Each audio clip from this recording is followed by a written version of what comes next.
যে এমনই প্রতারণা করেছে, সে আমাকে ব্যবহার করে আজকে নাম ডাকটা অর্জন করছে, আমাকে ব্যবহার করে দেয়, তলে তলে বারে দেয়, মদ খাইছে, পরে আমাকে ব্যবহার করে তলে তলে দেয় শুটিং করছে। আমি জানতেছিলাম না বিষয়গুলো।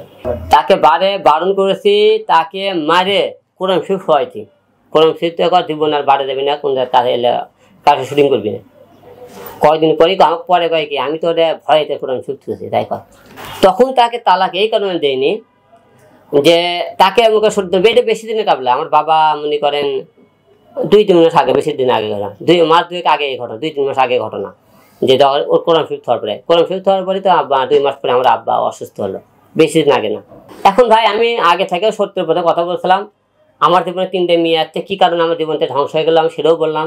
এটা তো মানুষকে আমাকে এরিয়ার ধ্বংস মনে আমাকে খারাপ মনে করে সমাজের লোক আমার কিছু করার নেই, কারণ আমি 3টে মেয়ে কী কারণে গেছে। আর আমার এই কথাগুলো একটা কথা হলো, আপনি মিডিয়া ব্যক্তিগুলো 3টে পরিবারের খবর নেবেন, এলাকায় আপনার সাক্ষাৎকার নিতে পারবেন যে হিরো আলমের বউ কেন গেল, কেন আসলো না, এবং হিরো আলমের ওই এলাকায় কোনো পরকীয়া ধরতে পারেন কি না, আমার কেউ মনে করেন তা এখন পর্যন্ত কোনো লোক পরকীয়া ধরতে পারছে কি, এবং আমার বউকে বউ অভিযোগ দিয়েছে, তাদেরকেও বলবেন হিরো আলম কোনো রুমে ডেডিং অবস্থায় কোনো মেয়ে খুঁজে পাইছে কিনা।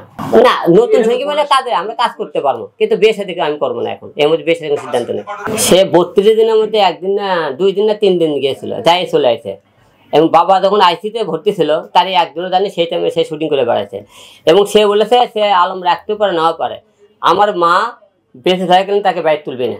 আর যে বউকে আমার বাবার পাশেই পাইলাম না, আমার পাশেই পাইলাম না, যে বউ কোরআন শরীফ ছুঁয়ে বললাম জীবনে বাড়া যাবো না, কোনো ছেলেতে গান করবো না, সেই মেয়ে তো জীবনে সংসার করার কোনো প্রশ্নই ওঠে না। কারণ সে বলছে আপনি হলে আমার কাজ, একজন মৃত্যুর বাইরে লোক হসপিটালে তার কাজ হতে পারে না, আর স্বামীর হুকুম ছাড়া সে বাইরে কিভাবে কাজ করে।